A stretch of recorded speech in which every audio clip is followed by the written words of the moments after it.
Assalamualaikum warahmatullahi wabarakatuh. Perkenalkan, nama saya Suli Septiani, NIM C1C018034. Baiklah, di sini saya akan mempresentasikan tugas dari mata kuliah akuntansi keperilakuan mengenai materi aspek keperilakuan pada pengambilan keputusan dan para pengambilan keputusan. Langsung saja, materi pertama yaitu mengenai proses pengambilan keputusan. Dalam organisasi, pengambilan keputusan itu merupakan proses memilih di antara berbagai alternatif tindakan yang akan berdampak di masa depan. Nah, ada 4 langkah dalam pengambilan keputusan, yaitu yang pertama pengenalan dan pendefinisian suatu masalah atau suatu peluang, yang kedua pencarian atas tindakan alternatif dan kuantifikasi atau konsekuensinya, yang ketiga yaitu pemilihan alternatif yang optimal atau memuaskan, dan yang terakhir yaitu penerapan dan tindak lanjut. Selanjutnya ada 4 model keputusan yang telah dikembangkan oleh para ahli psikolog. Yang pertama yaitu model keputusan yang diprogram secara sederhana. Kemudian model keputusan yang tidak diprogram secara sederhana. Yang ketiga model keputusan yang diprogram secara kompleks.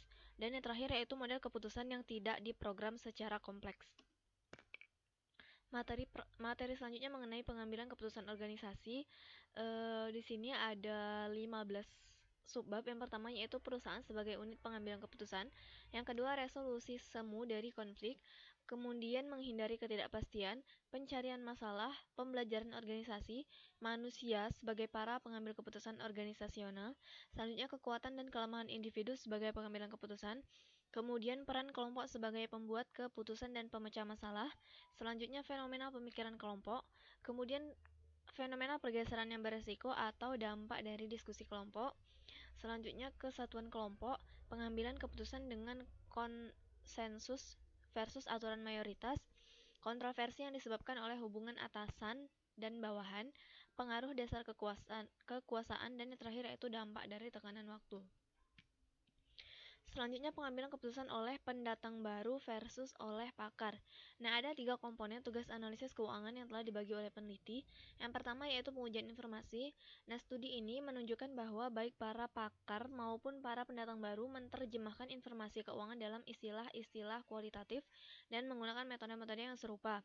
Misalnya perhitungan rasio, pengembangan tren, dan laporan arus. Kemudian yang berbeda adalah bauran dari metode yang digunakan. Yang kedua ada integrasi pengamatan dan temuan. Nah, ketika mengintegrasikan pengamatan dan temuan, para pendatang baru menghubungkan pengamatan dan temuan yang menjelaskan satu sama lain dan mengabaikan yang tidak. Nah, sebaliknya, para pakar itu menempatkan penekanan khusus pada kontradiksi yang potensial dalam pengamatan dan temuan sebagai alat untuk mendeteksi masalah yang mendasari. Kemudian yang ketiga yaitu pertimbangan. Para pakar itu tidak menyimpan catatan atas setiap temuan individual, tetapi meringkasnya ke dalam kelompok-kelompok yang berhubungan dan memformulasikan hipotesis yang akan diuji. Materi selanjutnya yaitu peran kepribadian dan gaya kognitif dalam pengambilan keputusan. Kepribadian itu sendiri mengacu pada sikap atau keyakinan individu. Nah, sementara gaya kognitif itu mengacu pada cara atau metode dengan mana seseorang menerima, menyimpan, memproses, serta meneruskan informasi. Nah, individu-individu dengan jenis kepribadian yang sama ini dapat memiliki gaya kognitif yang berbeda dan menggunakan metode yang sama sekali berbeda ketika menerima, menyimpan, dan juga memproses informasi. Selanjutnya, peran informasi akuntansi dalam pengambilan keputusan. Di sini ada 5 peran akuntansi dalam pengambilan keputusan. Yang pertama yaitu data akuntansi itu sebagai stimuli dalam pengenalan masalah. Yang kedua yaitu dampak data akuntansi dalam pengambilan keputusan. Yang ketiga yaitu hipotesis keperilakuan dari dampak data akuntansi. Kemudian yang keempat ada umpan balik. Dan yang kelima yaitu hipotesis keperilakuan dari dampak data akuntansi. Nah, baiklah teman-teman, itulah tadi presentasi dari saya. Apabila terdapat kesalahan dan kekurangan saya mohon maaf. Saya akhiri, wassalamualaikum warahmatullahi wabarakatuh.